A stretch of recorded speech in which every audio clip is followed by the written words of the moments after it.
வாசக தோழமைகளுக்கு வணக்கம். வீரயுக நாயகன் வேள்பாரி. அத்தியாயம் 53. கபிலரின் முகம் இவ்வளவு கலக்கத்துடன் எப்பொழுதும் இருந்தது இல்லை. முதிர்ந்த மரம் பட்டையை உதிர்ப்பதைப் போல அனுபவத்தை உதிர்த்தபடி வானத்தை பார்த்து செழித்து இருக்கும் திருமுகம். தெளிவு கொண்ட அவரின் சொற்கள் எச்சூழலிலும் மனதை துவள விடாதவை. ஆனால் இப்பொழுது பெரும் குழப்பம் அவருள் சூழ்ந்துள்ளது. சொற்களை விட்டு விலகி அமைதி கொண்டே நின்றார். சொற்களின் மீது தன் ஆசான் எவ்வளவு காதல் கொண்டவர் என்பதை அங்கவை அளவுக்கு உணர்ந்தவர் பரம்பில் வேறு யாரும் இல்லை. எழுத கற்கும் வரை சொற்களின் வழியாக உலகை பார்த்து பழகியவர்கள். எழுத கற்றபின்தான் உலகை விழுங்கி நகரும் ஆற்றல் சொற்களுக்கு உண்டு என்பதை உணர்வார்கள். அவ்வாற்றலை உணர்த்திய ஆசான் சொற்களிடமிருந்து இவ்வளவு விலகி நிற்பது ஏன் என காரணம் புரியாமல் திகைத்தாள் அங்கவை. பிற்பகல் நேரத்தில் வேயப்பட்ட குடிலில் அவர்கள் அமர்ந்திருந்தனர். ஆசான் சொல்வதை அங்கவை எழுதி கொண்டிருந்தாள். மன ஈடுபாடின்றி சொல்லும் ஒற்றை சொல் கூட ஒருவரை காட்டிக் கொடுக்கும், இன்னொருவரால் கண்டறியப்படும். குனிந்து எழுதி கொண்டிருந்த அங்கவை தலை நிமிரவில்லை. சொல்லப்பட்ட சொல்லின் வழியே ஆசானின் எண்ணத்துக்குள் போக முயன்று கொண்டிருந்தாள். எழுத்தை விட்டு வெளியேதான் அங்கவையின் மனம் இயங்கிக் கொண்டிருந்தது என்பதை கபிலரும் அறிவார். இருவரும் தெரிந்தேதான் ஒளிந்து கொண்டிருந்தனர். குடிலின் மறைப்புக்கு பின்னால் பறவையின் கீச்சொல்லி கேட்டது. குனிந்து எழுதி கொண்டிருந்த அங்கவை நிமிர்ந்து பார்த்தாள். அவளால் குரலோசையை வைத்து பறவையை கணிக்க முடியவில்லை. மீண்டும் ஒரு முறை கீச்சொலி கேட்டது. கழுத்தை நீட்டி பார்த்தால் தெரியவில்லை. வெளிப்புறம் போனால்தான் கண்டறிய முடியும் என்றார் கபிலர். ஆசான் சொல்லி முடித்த கணத்தில் அவரது எண்ணத்தை அறிந்தாள் அங்கவை. எழுந்தவள் அப்படியே உட்கார்ந்தாள். கண் கலங்கியது. அவளால் எதுவும் பேச முடியவில்லை. ஏன் போகாமல் உட்கார்ந்து விட்டாய்? அங்கவையிடம் இருந்து மறுமொழி வரவில்லை. இதைப்போல்தான் என்னாலும் போக முடியவில்லை. சற்றே அமைதிக்கு பின் மெல்லிய குரலில் கேட்டாள். பரம்பில் இருந்து கொண்டு உங்களால் கண்டறிய முடியாத உண்மை என்ன ஆசானே? அவள் நிமிரவில்லை. கலங்கிய கண் ஆசானுக்கு தெரிய வேண்டாம் என நினைக்கிறாள் என்பது அவருக்கு புரிந்தது. தேவவாக்கு விலங்கிற்காக இவ்வளவு பெரிய முயற்சி ஏன் செய்யப்பட்டது? தலை நிமிர்ந்து பார்த்தால் அங்கவை. வைப்போரும் அருகன்குடியும் எரிந்த பின் பாண்டியன் அடுத்து செய்யப்போவது என்ன? கண்ணிமைக்காமல் பார்த்து கொண்டிருந்தாள். இதை போல எண்ணற்ற கேள்விகளுக்கான விடை பரம்பை விட்டு வெளியில் போனால்தான் கிடைக்கும். ஆனால் பாரியை பொறுத்தவரை இக்கேள்விகள் எதற்கும் விடையறிய வேண்டிய தேவையில்லை என்று கருதுகிறவன். உங்களை பொறுத்தவரை இக்கேள்விக்கான விடை பரம்பின் எதிர்காலத்தோடு தொடர்புடையது. இதை அறிதல் அவசியம். உங்களை நான் நன்கு அறிவேன் என்று சொல்லிவிட்டு சற்று இடைவெளியுடன் தொடர்ந்தாள். கட்டாயம் என்று கருதியிருந்தால் நீங்கள் போயிருப்பீர்கள். போகாமல் இருக்க அதனினும் பெரும் காரணம் இருக்க வேண்டும். வியப்போடு அங்கவையை பார்த்தார் கபிலர். பார்க்கும் பொழுதே தலையசைத்து காரணம் உண்டு என்பதை தெரிவித்தார். என்ன என்று அவள் கேட்கவில்லை. ஆசான் தன்னுள் இருந்து வெளிவந்து கொண்டிருக்கிறார். அவர் நினைக்கும் சொற்களின் மேல் கால் பதித்து நடந்து வரட்டும் என்று காத்திருந்தாள். நான் வெளியே போவது பரம்புக்கு நல்லதல்ல. எதிர்பாராத சொல்லாக இருந்தது. இந்த சொல்லிற்குள் இருக்கும் ஆழம் புரியவில்லை. கண்களை உருட்டியபடி அவரை பார்த்து கொண்டே இருந்தாள். கபிலர் சொன்னார். பரம்பின் உள்ளடுக்குகளை பற்றி, எவ்வியூரை பற்றி, பாரியை பற்றி, இங்குள்ள வாழ்வை பற்றி வேந்தர்களுக்கு எதுவும் தெரியாது. இரவில் கூத்து நிகழ்த்தி செல்லும் பாணர்களின் பார்வையில்தான் அவர்கள் பரம்பை பார்த்து கொண்டிருக்கின்றனர். வியந்ததை, அறிந்ததை, உணர்ந்ததை பாடித் திரிவதுதான் எனது தொழில். ஆனால் எனது வாழ்வு முழுக்க வியந்து, அறிந்து, உணர்ந்தவற்றை விட பரம்பில் நான் உணர்ந்தவைதான் அதிகம். எனது மொழியே பரம்பின் மொழியாகிவிட்டது. எனது குரல் குறிஞ்சியின் குரலாகிவிட்டது. இனி நான் பாடும் ஒவ்வொரு பாடலும் பரம்பின் பாடல்தான். நான் என்னை பரம்பனாக உணர்ந்து விட்டேன் சொல்லி நிறுத்தினார் கபிலர். அங்கவை இமைக்காமல் பார்த்து கொண்டிருந்தாள். அதுதான் எனது அச்சத்திற்கு காரணம். கபிலரின் குரல் இறுகியது. பரம்பின் ஆற்றல் ஒவ்வொரு செடியிலும், கொடியிலும், மலையிலும், மடுவிலும் இருக்கிறது. நான் இங்குள்ள மனிதர்களை பாடாமல் இயற்கையை மட்டுமே பாடினாற் போதும். எதிரிகளுக்கு அதைவிட சிறந்த போர்க்குறிப்பு வேறொன்றும் இல்லை. அங்கவை உறைந்து நின்றாள். பரம்பின் வளமும் வாழ்வும் யாரையும் மயக்கி இழுக்கும். அவற்றோடு எனது சொல்லும் சேர்ந்தால் எழும் ஆபத்து அளவிட முடியாததாக மாறிவிடும். ஆசையின் நாக்குகள் பரம்பை நோக்கி என்றென்றும் நீள நான் சொல் தந்துவிடக் கூடாது. அதனாலேயே நான் வெளியேறி போக துணிவற்று இருக்கிறேன். சற்று முன்னே வந்து ஆசானின் கால் பற்றி அமர்ந்திருந்தாள் அங்கவை. அவளின் தலையில் கை வைத்தபடி கபிலர் சொன்னார். என்னை அறியாமலேயே எனது மொழி பரம்பை காட்டிக் கொடுத்து விடுமோ என்று அஞ்சுகிறேன். இனி பரம்பை விட்டு என்னால் வெளிச்செல்ல முடியாது மகளே. சொல்லி முடிக்கும் முன் தொலைவில் யாரோ வருவது அறிந்து எழுந்து பார்க்க முனைந்தாள் அங்கவை. கலக்கத்தில் இருந்து மீள முடியாமல் கண்மூடி திறந்தார் கபிலர். எதிர்வந்து நின்றான் பாரி. முகம் முழுவதும் அப்படி ஒரு மகிழ்ச்சி. பூத்து குலுங்கும் மலர் போல் புன்னகைத்தபடி உள்ளே வந்த பாரி அமர்ந்திருந்த கபிலரை கைப்பிடித்து தூக்கி, வாருங்கள் போவோம் என்று அழைத்தான்.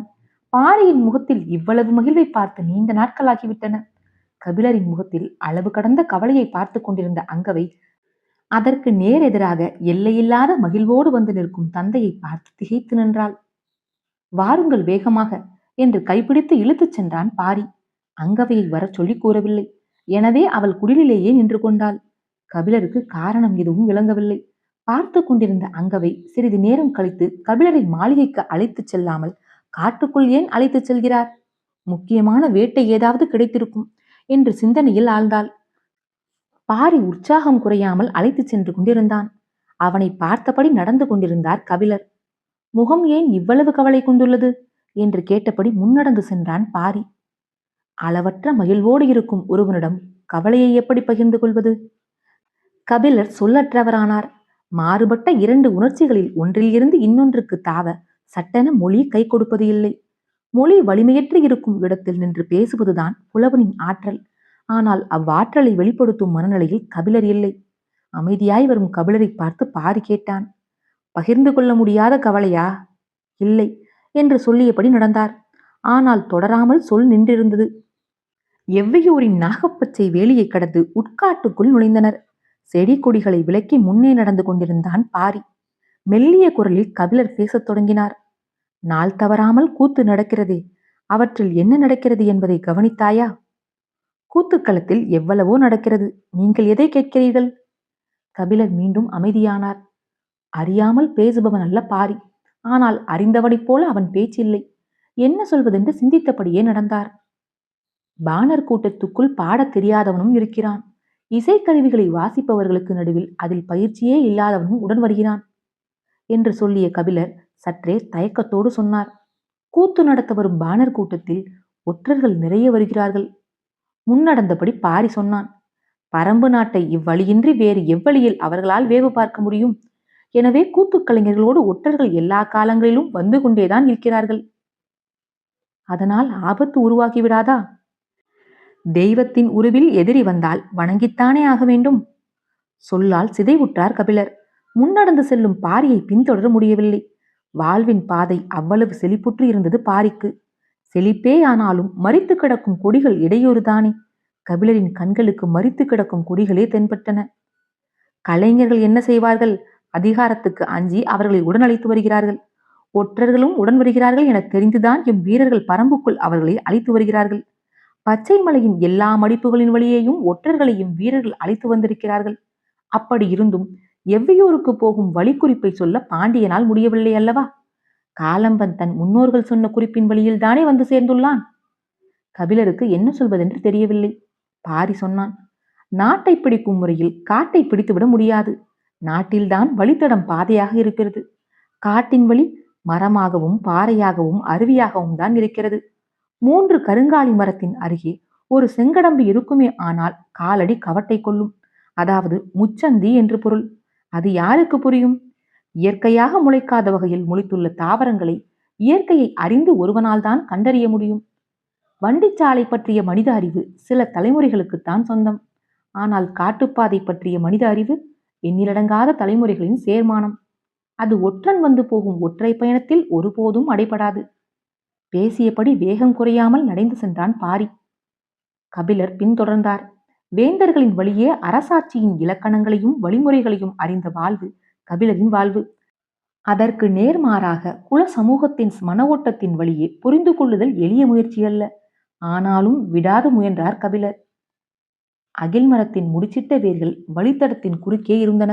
அவற்றை கவனமாக தாண்டிய பாரி கபிலரின் கால்கள் தடுக்கிவிடாமல் இருக்க நின்று உதவினான்.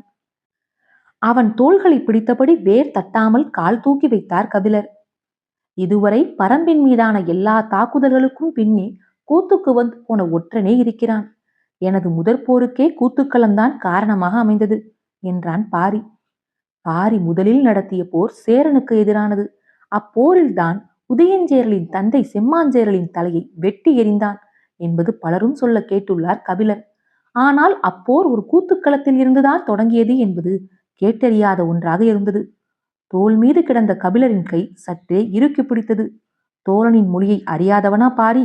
கூத்துக்களத்தின் கதையை சொல்லத் தொடங்கினான். கதை வழக்கம் போல் முருகனிடமிருந்து தொடங்கியது. பாரி முருகனின் பெயரை உச்சரித்தபடி முன்னடந்தான். கபிலருக்கு தொடக்கமே வியப்பாக இருந்தது. இக்கதையில் முருகன் எப்படி வந்தான் என்று சிந்திக்கத் தொடங்கிய கணமே பாரி கேட்டான். முருகன் தனது காதலின் பரிசாக எவ்விக்கு ஒரு பூண்டு கொடுத்தானே, அது என்ன தெரியுமா?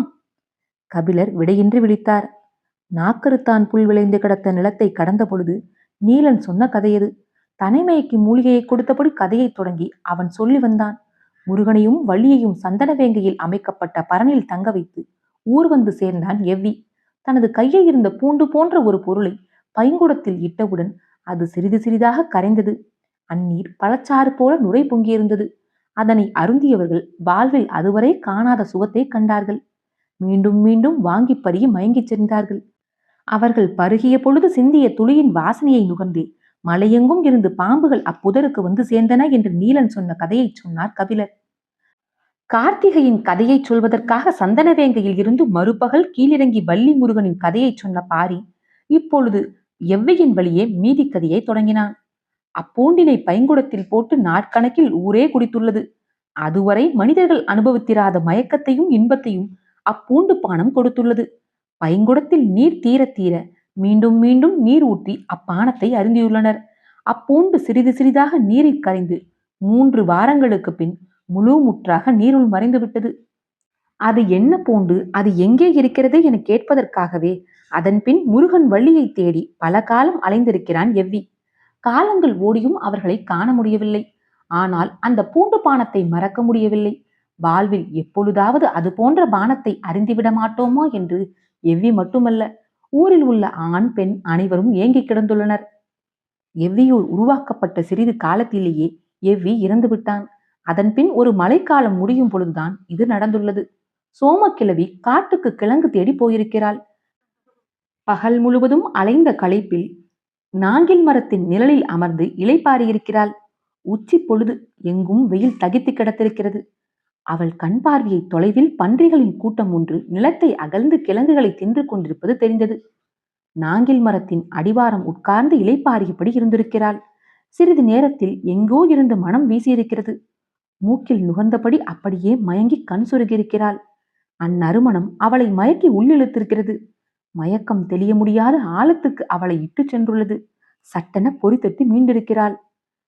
இது ஏற்கனவே நுகர்ந்த மனம். ஆனால் எங்கே, எப்பொழுது என்றுதான் நினைவுக்கு வரவில்லை. மீண்டும் மீண்டும் நினைவு கூர்ந்த பொழுது அது எவ்வி கொண்டு வந்து கலக்கி கொடுத்த அந்த பூண்டு பானத்தின் மனம் என்பது நினைவுக்கு வந்தது. நாட்கணக்கில் ஊரே உட்கார்ந்து குடித்து குடித்து தீர்த்தோமே, அந்த மனம் என்பது நினைவுக்கு வந்த கணம் சோமக்கிழவிக்கு மகிழ்ச்சி தாங்கவில்லை. அகமகிழ்ந்து எழுந்திருக்கும் பொழுது கண்களில் கண்ணீர் பெருகியது. அந்த மனத்தை மறுமுறை நுகர வேண்டும் என்று அவ்வளவு ஆசைப்பட்டான் எவ்வி. ஆனால் அவன் இப்பொழுது உயிரோடு இல்லை. ஓராண்டுக்கு முன்தான் இறந்தான். அவன் கொண்டு வந்து கொடுத்ததன் மூலம்தானே இம்மனத்தை நாம் நுகர்ந்தோம் என்று எண்ணியபடியே எங்கிருந்து இம்மனம் வருகிறது என தேடத் தொடங்கினாள்.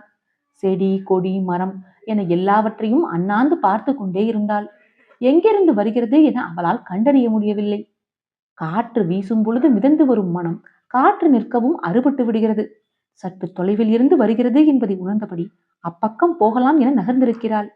அவ்வளவு நேரம் கிழங்குகளை மண் கிளறி மேய்ந்து கொண்டிருந்த பன்றிக் கூட்டம் இப்பொழுதும் அவ்விடம் இல்லை. ஆனால் தேனீக்களும் வண்டுகளும் பெரும் கூட்டமாக வந்து அவ்விடம் மொய்க்கத் தொடங்கியுள்ளன. சோமக்கிழவி அருகில் போய் பார்த்திருக்கிறாள். மண்ணுக்குள் கிழங்கு வடிவத்தில் ஏதோ இருந்திருக்கிறது. கையால் கிளறி அதனை எடுத்திருக்கிறாள். அந்த பூண்டின் மனம் எவ்வி கொண்டு வந்து நீரில் கலக்கி ஊரே குடித்த அந்த மனம். அதே வடிவ பூண்டு. பல ஆண்டுகளுக்கு பின் அதை கண்டறிந்த மகிழ்வில் ஓடோடி வந்து ஊரிலே கொடுத்திருக்கிறாள். பைங்குடத்தினில் அதனை போட்டிருக்கின்றனர். நீர் கலங்கி பழச்சாறாகி இருக்கிறது. ஒருவர் மாற்றி ஒருவர் குடிக்கத் தொடங்கியுள்ளனர். ஊரே நாட்கணக்கில் குடித்திருக்கிறது. இப்பானம் கிடைக்காதா என்று எவ்வி எத்தனை முறை புலம்பியிருப்பான். அதனை குடித்த எல்லோருமே வாழ்வில் இன்னொரு முறை குடிக்க மாட்டோமா என்று புலம்பியபடிதான் இருந்தனர்.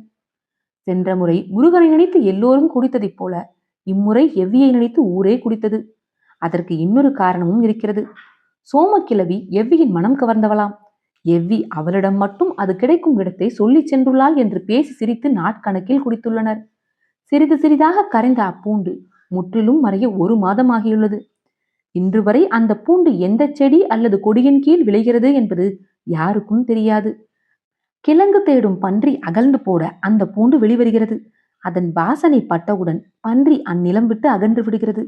எங்கும் இருக்கும் தேனீக்களும் வண்டுகளும் அதனை மொய்த்து கிடக்கின்றன. மாத கணக்கில் ஆனாலும் தேனீக்கள் அதனை மொய்ப்பதை நிறுத்தாது. காட்டில் அலைந்து திரியும் பரம்பு மக்களின் கண்களுக்கு அது எப்படியும் பட்டுவிடுகிறது. அதன் பின் எவ்வியூர் கால நேரமின்றி மிதந்து கொண்டுதான் இருக்கும். பூண்டு கிடைத்து விட்டார் போதும். மிதக்கும் மயக்கத்தின் ஊடே காதல் பொங்கி மேலெழத் தொடங்குகிறது. வள்ளி முருகனின் காதலும் எவ்வி சோமாவின் காதலும் ஒன்றினை ஒன்று விஞ்சி மேலெழுகின்றன. இப்பூண்டினை முதலில் கண்டறிந்தது வள்ளியா முருகனா என்று பேச்சு தொடங்குகிறது. பூண்டின் சாறு இறங்க இறங்க வள்ளியும் முருகனும் இறங்கி ஆடுவர். நாட்கள் செல்ல செல்ல எவ்வியா சோமாவா என்று பேச்சு போகிறது. ஆட்டமும் பாட்டுமாக பகலிரவு பாராமல் ஊரே மிதக்கிறது. காதலின் பரிசாக வள்ளி முருகன் இருவரும் எவ்விக்கு கொடுத்திருக்கலாம். ஆனால் தன் காதலிக்கு அதனை கொடுத்தது எவ்விதான். தன் காதலனின் நினைவாக அதனை கண்டறிந்தது சோமக்கிழவிதானே. எனவே அவளின் பெயரையே அதற்கு சூட்டினர். அது சோமப்பூண்டு என்று அழைக்கப்பட்டது. சோமப்பூண்டின் சாறு குடித்து ஊரே மயங்கி கிடக்க, மயங்கி கிடப்பவனை கிழவியின் பெயரை சொல்லி சோம்பி கிடக்கிறான் என்று சொல்லிக் கொள்வர். எவ்வியூர்காரர்களுக்குத்தான் தெரியும் சோம்பல் முறிக்க மாதம் ஆகும் என்று. முறிக்க முடியாத மயக்கத்தை முறிக்கும் ஆற்றல் எதற்கும் இல்லை. வள்ளியின் காதலும் சோமாவின் காதலும் இணைந்த மயக்கமல்லவா அது. முருகனும் எவ்வியுமே மீள முடியாத கிறக்கமல்லவா அது. சோம்பி கிடக்கும் இன்பம் வேறு எதில் வாய்க்கும்? கேள்வி எழும்பியபடி உற்சாகம் பொங்க துள்ளி குதித்து ஓடிக்கொண்டிருந்தான் பாரி. கதையை நிறுத்தி சொல்லாமல் இவ்வளவு வேகமாக சொல்லிக்கொண்டு ஓடுகிறானே என்ற பதற்றத்தில் பின்தொடர்ந்து கொண்டிருந்தார் கபிலர். கதை என்றாலே ஓட்டம் கூடும். அதுவும் வள்ளி முருகனின் கதை. அதுவும் வாழ்வில் காணாத பெரும் மயக்கத்தை உண்டாக்கும் கதை. ஓட்டம் கூடிக்கொண்டே இருந்தது. கபிலர் வேகம் கொள்ள கதை சொன்னால் போதும். கதையில் மயங்கும் கபிலருக்கு மயக்கத்தின் கதையை சொன்னால் என்னவாகும்? அதுதான் இப்பொழுது நடந்தது. கபிலர் நடக்கவில்லை, ஓடிக்கொண்டிருந்தார். சற்று தொலைவில் 2 பெண்களும் ஒரு பெரியவரும் நின்றிருந்தனர். அவர்களை நோக்கித்தான் பாரி சென்று கொண்டிருந்தான். யார் அவர்கள்? அங்கென்ன செய்து கொண்டிருக்கிறார்கள் என்று சிந்தித்தபடியே பின்தொடர்ந்தார் கபிலர். அருகில் செல்ல செல்ல அவர்களை சுற்றி தேனீக்களும் வண்டுகளும் இடைவிடாமல் பறப்பது தெரிந்தது. கபிலரின் முகத்தில் வியப்பு மெல்ல படரத் தொடங்கியது. பாரிக்கு செய்தி சொல்லி அனுப்பி அவனது வருகைக்காக காத்திருந்தனர். பாரி அருகில் போய் மண்ணுக்குள் கிடந்ததை கிளறி முழுமையாக மேலெடுத்தான். இதுவரை முகர்ந்திராத மனத்தை முகர்ந்தார் கபிலர். நாசிக்குள் ஏறிய கணம் உள்ளுக்குள் ஒரு கிறக்கம் உருவானது. சட்டென தலையை மறுத்து ஆட்டி பாரியின் அருகில் போனார் கபிலர். நின்றிருந்தவர்கள் கபிலரை வணங்கி விலகி நின்றனர். கபிலர் அவர்களை வணங்கி நின்றார். முருகனும் வள்ளியும் எவ்வியின் கையில் கொடுத்த சோமப்பூண்டை எடுத்து கபிலரின் கைகளில் கொடுத்தான் பாரி. அத்தியாயம் 53 நிறைவுற்றது. காற்றோடும் உங்கள் காதுகளோடும் நான் எவ்வி மயிலா.